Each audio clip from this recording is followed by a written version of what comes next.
Всем привет, мы снова находимся в Киеве. Украина вновь пытается вернуть Евровидение к себе в страну путем национального отбора, который стартует уже 10 февраля. С нами сегодня участница второго полуфинала национального отбора Джулиноза или Юлия Запорожец. Добрый день, Юлия. Расскажите немножко о себе нашим подписчикам и читателям. Я представляю группу Джулиноза в нашем отборе 17 февраля. Мы выступаем под номером 3.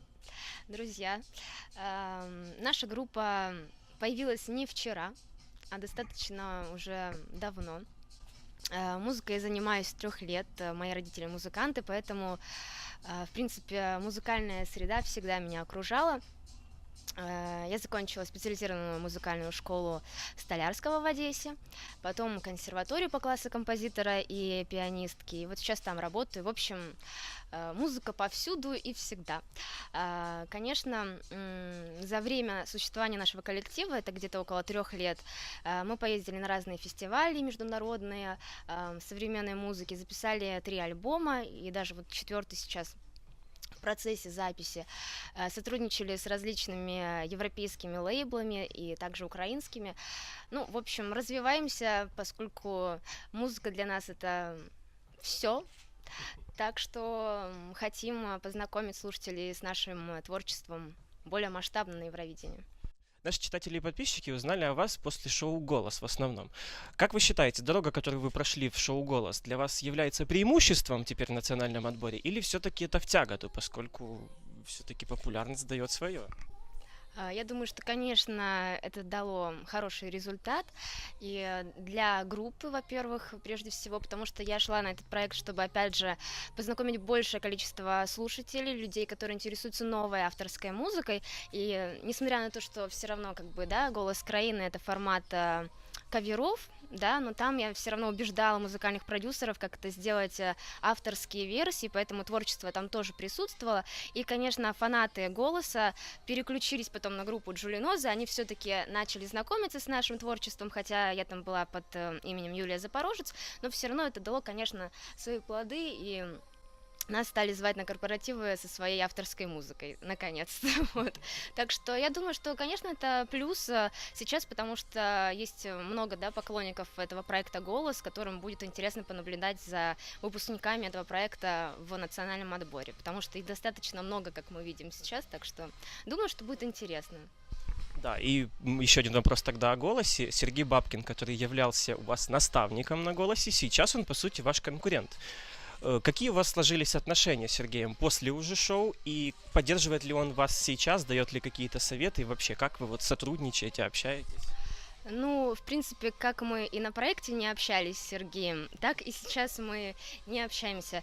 Вот, ну, как-то вот не было возможности у нас пообщаться на проекте, поэтому, в принципе, ну, никак не общаемся, никак не контактируем. Вот, по поводу конкуренции, ну, мне кажется, что мы совершенно не конкуренты, потому что работаем абсолютно в разном направлении, и стилистическом, и ну, вообще, то есть проекты у нас совершенно разные, поэтому, мне кажется, вообще Евровидение, да, понятно, что все как бы конкуренты, все стремятся за победой, но это скорее больше о музыке, мне кажется, должно быть все-таки. То есть каждый участник представляет свои какие-то музыкальные взгляды, свои музыкальные мысли, и в этом смысл, чтобы вот слушатель именно попал в атмосферу каждого из участников. Поэтому, конечно, мы все разные, и мне кажется, что это не должно рассматриваться как конкуренция, а наоборот, это должно быть во имя музыки, потому что музыка побеждает настоящее. Поэтому вот чем искренней, тем это достойнее. И тогда перейдем уже к отбору, к самому. Расскажите немножко о своей песне. Какой все-таки это жанр, посыл, идея, в общем, о чем песня? Песня, о чем песня? Песня называется «Кто я?» Знак вопроса. Это песня-вопрос. В ней затрагиваются очень важные, на мой взгляд, моменты. В принципе, затрагивается актуальная тема для всех людей, вне зависимости от языка в их родной стране, вне зависимости от возраста, от национальности, от социальных каких-то статусов. Это поиск себя. Вот. И мне кажется, что вот ну, не знаю, как-то, может быть, приоткрылась завеса для тех, кто послушал песню, чтобы приблизиться вот к ответу на этот вопрос, потому что этот вопрос задает каждый. в своей жизни в тот или иной момент. Вот. Поэтому песня вот о поиске себя, о поиске того, для чего мы здесь с вами собрались. Вот. По поводу стиля, не знаю, как обозначить прям как-то стилистически, хочется все-таки выходить из рамок стилистики. Вообще наш коллектив обычно, в принципе, любит эксперименты. Мы работаем, ну, если можно так сказать, в жанре альтернативный джаз. Возможно. Какие-то есть композиции больше приближенные к трип-хопу с электроникой, какие-то более неоклассические. Вот скорее вот эта песня, которая написана специально для Евровидения, она скорее приближена вот к неоклассике, наверное. И что я хотела по поводу песни сказать, вот что, конечно, вот почему я решила, что именно вот эта песня должна быть, пишу песни я в нашем коллективе, и вот долго думала, вот что бы такое вот подходящее действительно было именно по тематике, по смыслу, к планетарному такому масштабу. И почему вот эта песня? Потому что вот даже по радиостанциям, я вот когда скидывают там наши менеджеры, когда скидывают на радиостанции в Украине, например, там в Одессе нашей родной, или там за границей в Европе, вот по нашим таким, скажем так, как это сказать, заметкам, европейский рынок сразу берет эту песню в ротации. То есть мы еще до отбора, когда мы еще не знали, что мы будем в отборе участвовать, ну как не участвовать, а будем ли мы в 18 этих претендентах, мы уже скидывали песню на европейские радиостанции, там уже, в принципе, писалось, что мы в отборе от Украины, то есть им сразу понравилось, а они заценили. Быстрее всех она попала на европейский рынок, поэтому это тоже такой показатель, что музыка Джулинозы больше воспринимается в Европе, стало быть, значит, на Евровидении нам есть смысл, конечно, показываться, потому что и переговоры пошли после этого с мейджор-лейблами, которые, в принципе, активно участвуют в разных чартах европейских, там, где вот именно говорится о том, мне кажется, что вот поп и дэнс-культура именно вот в Западной Европе, она немного отходит на второй план, потому что приходят как бы вот истоки. Мне кажется, что вот раньше, когда, ну не говорю о прям классике, да, которая была в 16-17 веке и так далее, но в чем отличие восприятие музыки сейчас, то, что сейчас у нас есть интернет, да, и много всего, очень большое разнообразие вообще информации, и люди иногда, знаете, как находят симулятор среди всего, а истину не могут уловить и, ну, теряют эту возможность вообще. А мне кажется, что сейчас музыка приходит к таким вот истокам, что в нее наконец-то начинают вкладывать не просто какое-то настроение, там, танцевальности и просто расслабленности, там, это тоже, конечно, должно присутствовать, но и какие-то глобальные смыслы, которые вносили тогда композиторы, потому что тогда не было развлекательных центров и всего прочего. Тогда люди слушали музыку классическую, на тот уже момент это была развлекательная, но они вкладывали действительно высокие смыслы. Поэтому мне хочется, чтобы сейчас культура музыкальная, особенно в Украине, поскольку я представляю эту страну, больше как-то вот поднялась в плане восприятия музыки, и вот чтобы композиторы, которые пишут музыку, исполнители, которые исполняют, или это композиторы-исполнители, да, чтобы они действительно думали о том, что они вкладывают в эту музыку, чтобы это была не просто какая-то энергия развлекательности, но и какая-то такая энергия, которая приносит, возможно, какой-то катарсис потом. Как вы оцениваете свои шансы на выход в финал нацотбора? Поскольку в полуфинале, в котором вы участвуете, все-таки 4 из 9 артистов — это те, которые уже участвовали, то есть люди опытные. Вот как вы оцениваете в сфере этого свои шансы?